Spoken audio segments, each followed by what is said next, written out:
Hai semua, selamat datang di channel Baca Saham. Pada video ini, kita akan membahas satu topik dengan judul berikut ini. Tapi seperti biasa, semua pembahasan bukan rekomendasi dan hanya informasi. Ingat, kerugian kamu tanggung sendiri ya.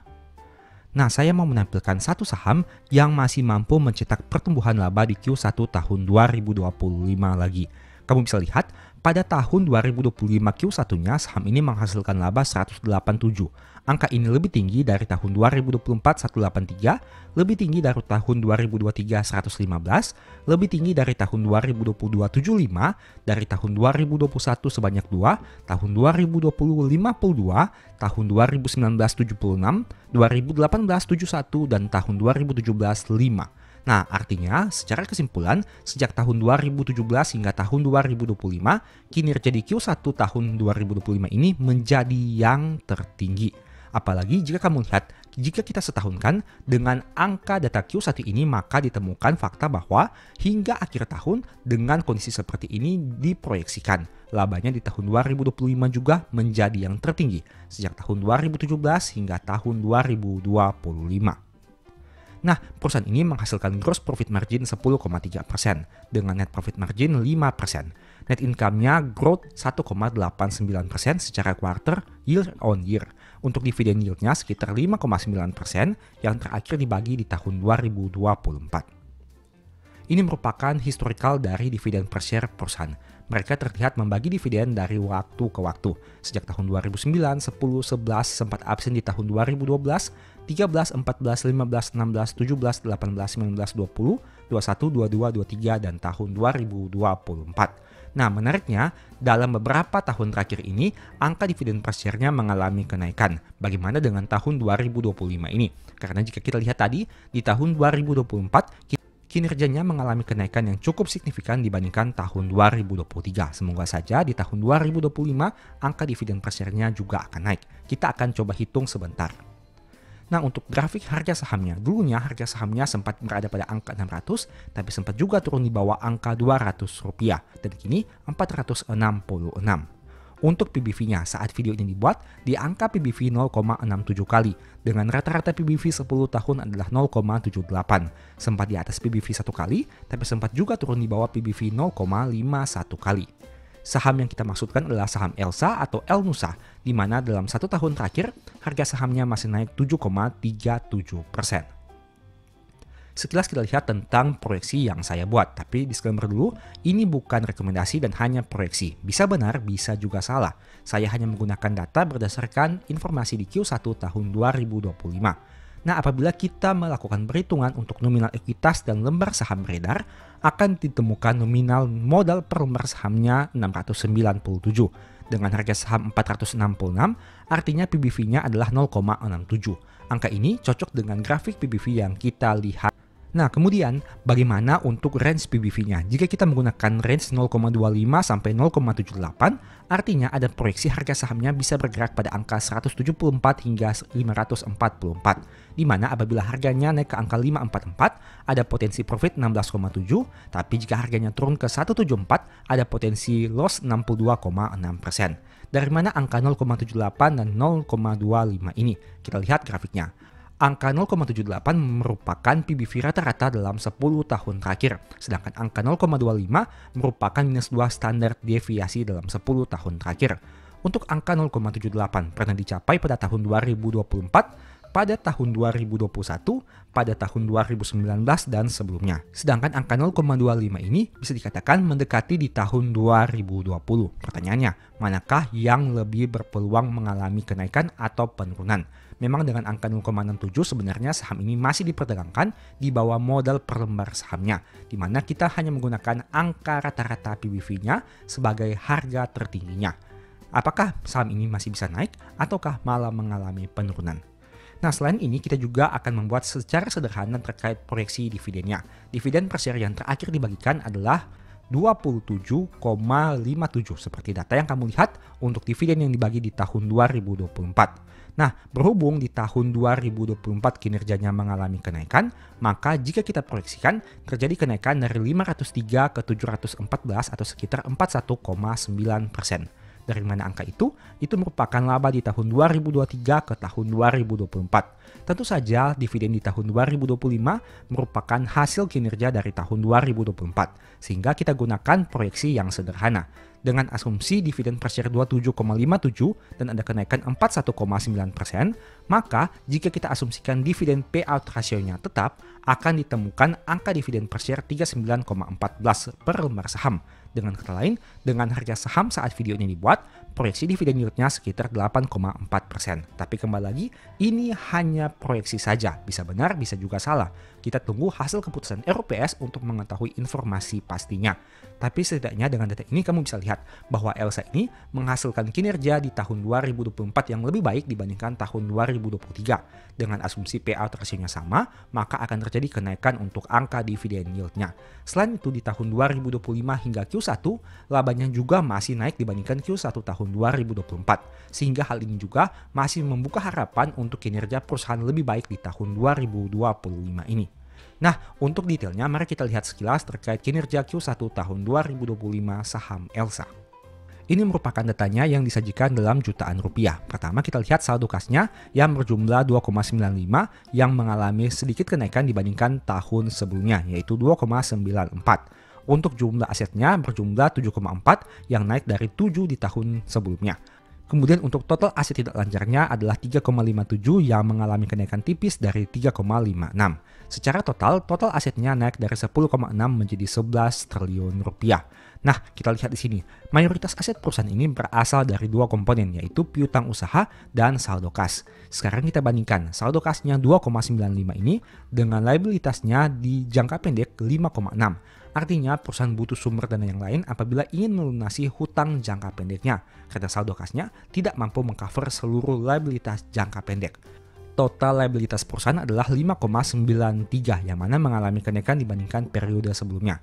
Sekarang kita lihat lagi, untuk liabilitasnya mayoritas berasal dari beban akrual sebanyak 2,8 yang tidak mengalami perubahan signifikan dibandingkan periode sebelumnya. Dengan angka liabilitas 5,93, bagaimana ekuitasnya? Ekuitas perusahaan berjumlah 5,08 yang juga mengalami kenaikan. Artinya, DER atau debt to equity ratio perusahaan ini di atas 100% karena liabilitas lebih tinggi dari ekuitasnya. Nah, untuk ekuitasnya mayoritas berasal dari saldo laba yang tidak dicadangkan yang juga mengalami kenaikan. Ini merupakan hal penting yang harus kamu pertimbangkan. Apakah kamu tertarik membeli saham yang memiliki rasio DER di atas 100%? Silahkan kamu pertimbangkan dengan matang. Kemudian mari kita lihat dari aspek laba rugi. Pendapatan usaha mengalami kenaikan dari 3,1 menjadi 3,7. Beban pokok pendapatan juga naik dari 2,7 menjadi 3,3. Nah, kesimpulannya, laba bruto masih bisa tumbuh dari 324 menjadi 383. Untuk beberapa detail dari beban dan pendapatan lainnya, kamu bisa lihat berdasarkan tampilan yang ada ini. Kesimpulannya, laba sebelum pajak final dan pajak penghasilan mengalami kenaikan dari 235 menjadi 239. Dan laba periode berjalan ke pemilik entitas induk masih naik dari 183,1 menjadi 186,6. Mari coba hitung kenaikannya berapa persen. 186,6 kita kurangi dengan angka 183,1. Kemudian kita bagi dengan 183,1. Nah, kenaikannya memang terlihat tipis, hanya sekitar 1,91% jika saya tidak salah hitung. Silahkan kamu hitung lagi.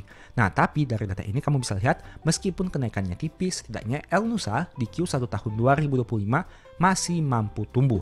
Apalagi jika kita lihat nominal pendapatannya memang mengalami kenaikan. Tapi karena kenaikan beban pokok pendapatan yang secara nominal lebih besar, sehingga menyebabkan laba brutonya tidak mampu tumbuh dengan signifikan. Itu merupakan beberapa pembahasan singkat dari saham Elnusa ini, khususnya terkait laporan keuangannya. Kita lihat di sini untuk detail dari pendapatan usaha perusahaan. Jika kamu lihat, mayoritas berasal dari pihak berelasi, yaitu penjualan barang dan jasa distribusi dan logistik energi, ada juga jasa hulu migas terintegrasi. Itu artinya perusahaan ini mayoritas memperoleh pendapatan dari pihak berelasinya dan bukan dari penjualan kepada pihak ketiga. Hal ini sebenarnya plus minus. Plusnya karena kita bisa katakan bahwa setidaknya perusahaan ini seakan-akan memiliki pelanggan tetap alias pihak berelasi. Tapi minusnya sebenarnya perusahaan ini harus mampu mengeksplor sumber pendapatan lain selain pihak berelasinya, yaitu pihak ketiga. Tapi Ada kabar menariknya jika kamu lihat komposisi pendapatan pihak ketiga untuk penjualan barang dan jasa distribusi dan logistik energi sebenarnya mengalami kenaikan yang signifikan di tahun 2025 untuk data Q1-nya. Artinya perusahaan ini sebenarnya lagi berusaha melakukan peningkatan penjualan dari aspek pihak ketiganya. Menurut kamu bagaimana dengan pembahasan singkat ini? Apakah Elnusa ini menarik untuk dianalisa lebih lanjut? Silahkan pertimbangkan dari potensi profit dan risiko yang siap kamu hadapi. Ingat, video ini bukan rekomendasi dan hanya sebagai informasi saja. Sebagai informasi juga, sebelumnya saya sudah sempat buat satu video, semoga bisa memberikan manfaat kepada kamu. Nonton hingga selesai agar memperoleh pemahaman yang utuh. Nah, beberapa saham telah menerbitkan hasil RUPS di mana ada beberapa yang membagikan dividen dengan yield yang jumbo. Nah, pertanyaannya, apakah hal itu akan berdampak kepada dividen trap di masa depan ataukah ada beberapa peluang yang bisa kita manfaatkan? Nah, pada video kali ini kita akan membahas dua topik. Yang pertama, penyebab dividen trap, dan yang kedua, bagaimana solusi untuk mengatasinya. Langsung saja kita masuk ke dalam pembahasan. Tapi seperti biasa, semua pembahasan ini bukan rekomendasi dan hanya sebagai informasi saja. Untung rugi kamu yang tanggung sendiri. Topik pertama, penyebab dividen trap. Yang pertama adalah beli saham karena FOMO saat pengumuman dividen jumbo. Apakah kamu pernah mengalaminya di mana saat perusahaan telah menetapkan hasil RUPS, misalkan dividen yieldnya dengan angka sekitaran 10%. Kamu langsung tergesa-gesa melakukan pembelian karena menganggap angka dividen yield 10% itu sudah sangat besar. Nah, alhasil harga sahamnya mengalami kenaikan yang sangat signifikan. Bahkan tidak jarang kamu bahkan membeli saat harga sahamnya sudah naik gila-gilaan. Dan hal tersebut menyebabkan kamu memperoleh saham dengan harga yang lebih tinggi dibandingkan biasanya. Itu merupakan penyebab pertamanya. Sekarang kita masuk kepada penyebab kedua. Poin kedua, tidak analisa histori dan prospek dividen di masa lalu dan di masa depan. Nah, ini penting. Kenapa? Misalkan pada tahun 2025 ini kamu mendengar adanya keputusan RUPS di mana perusahaan membagikan dengan yield sekitaran 10%. Kamu langsung tertarik dengan saham tersebut tanpa melihat histori dan tanpa melihat prospek di masa depannya. Angka 10% itu memang sangat baik jika kita bandingkan dengan perusahaan-perusahaan lainnya yang biasanya kadang-kadang dividen yield hanya sekitar 3-5%. Memang ada special case untuk saham-saham seperti saham batubara yang memang dividen yieldnya di atas 10%. Tapi seperti yang kamu tahu, kinerjanya juga cukup fluktuatif. Nah, pada poin kedua ini, yang mau saya tekankan adalah misalkan apabila kamu mendengar ada suatu perusahaan yang membagikan dividen dengan yield sekitar 10%. Kamu lihat dulu data di masa lalunya seperti apa. Poin pertama yang harus kamu lihat adalah apakah perusahaan itu konsisten bagi dividen dalam jangka panjang atau tidak.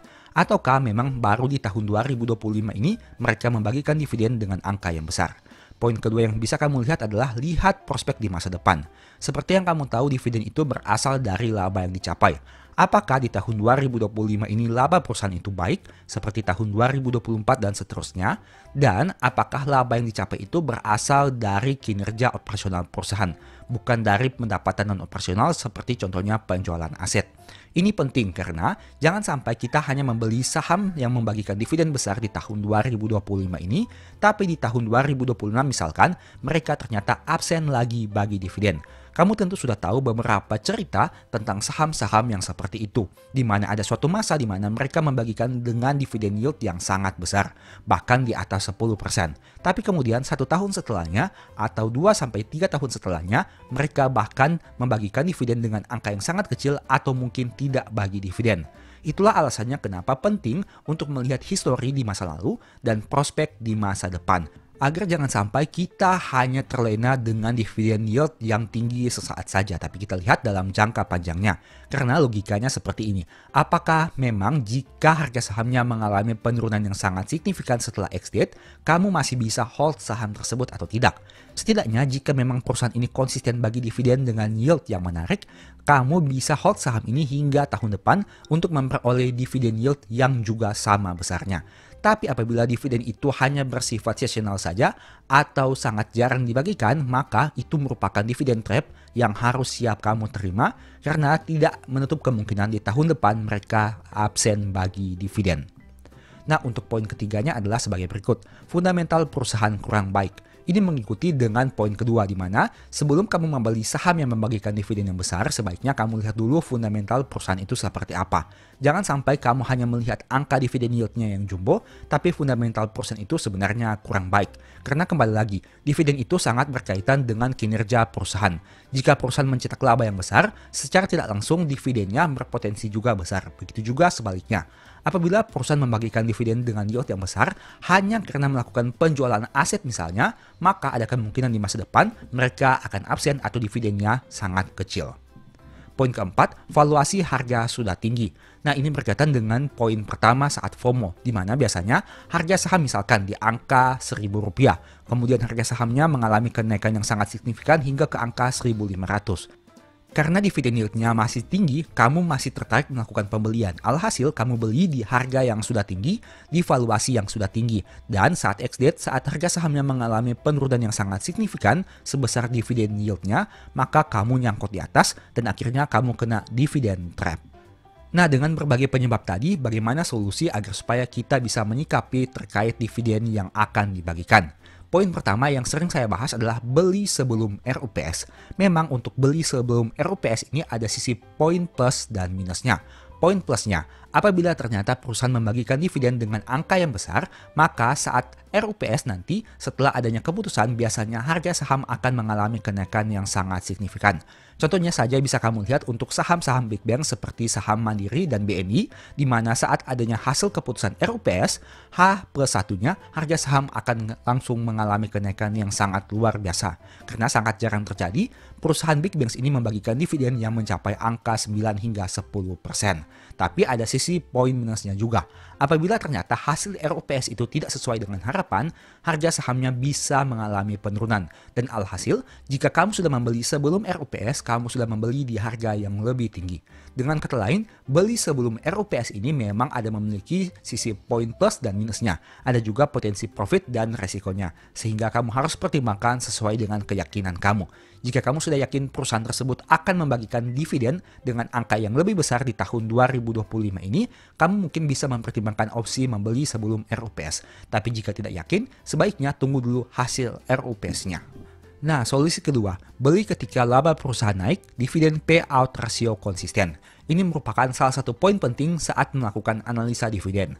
Belilah ketika perusahaan menghasilkan laba yang naik, karena laba yang naik itu mengindikasikan dividennya bisa juga lebih besar. Dan yang kedua, pastikan dividen payout rasionya konsisten. Karena meskipun labanya naik, tapi jika perusahaan ini tidak konsisten membagi dividen dengan payout rasio yang konsisten, maka ada kemungkinan dividennya bisa juga tidak besar di tahun 2025 meskipun labanya mengalami kenaikan. Poin ketiga, beli ketika ada sentimen yang sangat kuat, misalnya dana tara. Seperti yang sudah kamu tahu bahwa ada isu dana tara di mana di tahun 2025 ini kenapa saham-saham BUMN, khususnya Big Banks BUMN, membagikan dividen dengan payout rasio yang lebih besar.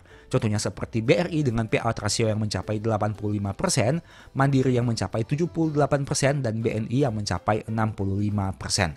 Nah, dengan adanya sentimen yang sangat kuat seperti ini, maka itu menguatkan analisa kita perusahaan bisa membagikan dividen yang lebih besar di tahun 2025 ini.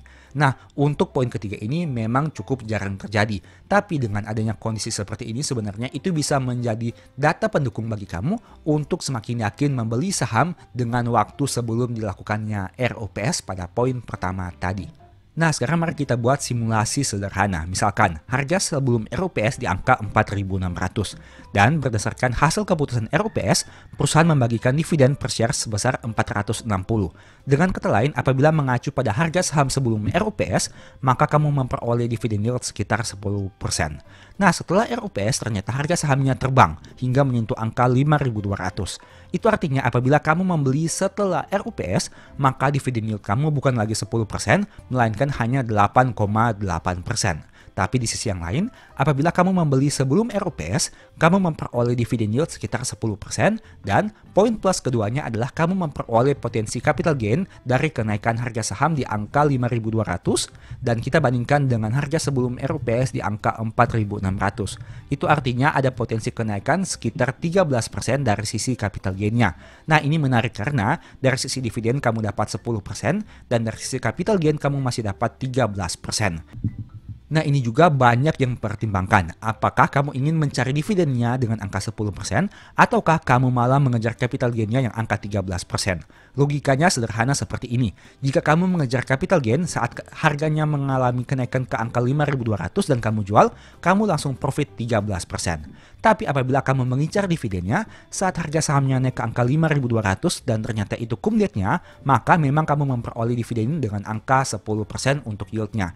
Tapi tidak menutup kemungkinan keesokan harinya saat ex-date, harga saham kembali turun ke angka misalkan 4.680, di mana penurunannya 10% sesuai dengan dividen yield yang kamu terima. Dengan kata lain, dividen yield 10% yang tadinya kamu terima harus kamu net off dengan floating loss yang mungkin sedang kamu alami. Tentu saja jika kita membeli di harga 5.200. Tapi apabila kita membeli di harga 4.600, dengan kata lain meskipun harga sahamnya mengalami penurunan saat ex-date, sebenarnya kita masih bisa mengalami keuntungan karena dividen yieldnya tetap di angka 10% dan capital loss-nya kita bisa hitung di sini sebenarnya tidak mengalami capital loss.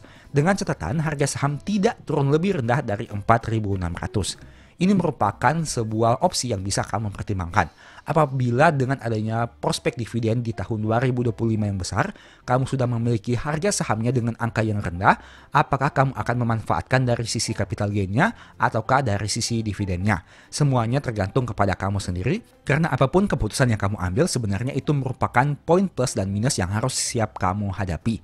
Saya mau sedikit sharing, sebenarnya untuk mendapatkan capital gain dan dividen ini merupakan hal yang bisa saja terjadi. Saya pernah mengalami hal tersebut beberapa tahun yang lalu, di mana saya membeli saham. Sahamnya naik, membagi dividen dengan yield yang menarik. Dan setelah ex-date memang harga sahamnya mengalami sedikit penurunan. Tapi kemudian harga sahamnya naik lagi. Alhasil saya memperoleh keuntungan dari sisi capital gain dan dividen. Tapi di sisi yang lain, saya juga pernah mengalami di mana harga sahamnya mengalami kenaikan dan dividennya cukup besar. Tapi kemudian saat ex-date harga sahamnya mengalami penurunan dan alhasil dividen yield tersebut lebih kecil dari potensi floating loss yang sudah ada. Silahkan kamu pertimbangkan apakah kamu memang tertarik dari sisi dividennya ataukah kamu memanfaatkan potensi dividen ini untuk memperoleh capital gain yang cukup signifikan dalam jangka pendek. Ingat, semua informasi ini bukan rekomendasi dan hanya sebagai informasi saja. Untung rugi, kamu yang tanggung sendiri. Demikianlah pembahasan singkat pada video ini. Selalu ingat bahwa semua saham yang disebutkan bukan rekomendasi dan hanya bersifat edukasi serta informasi. Mohon juga agar dapat mengecek kembali data yang ditampilkan, karena bisa saja terjadi kesalahan pengetikan atau pengambilan data. Di video berikutnya ingin dibahas materi apa lagi? Tulis di kolom komentar ya. Sebagai informasi, berikut ini beberapa list ebook baca saham. Pertama, psikologi saham. Kedua, stock for living. Ketiga, strategi nabung saham. Keempat, the stock market. Dan yang kelima, cara cepat analisa laporan keuangan. Apabila tertarik, chat saja pada nomor WA yang ada. Sekian video ini, semoga bermanfaat. Thank you.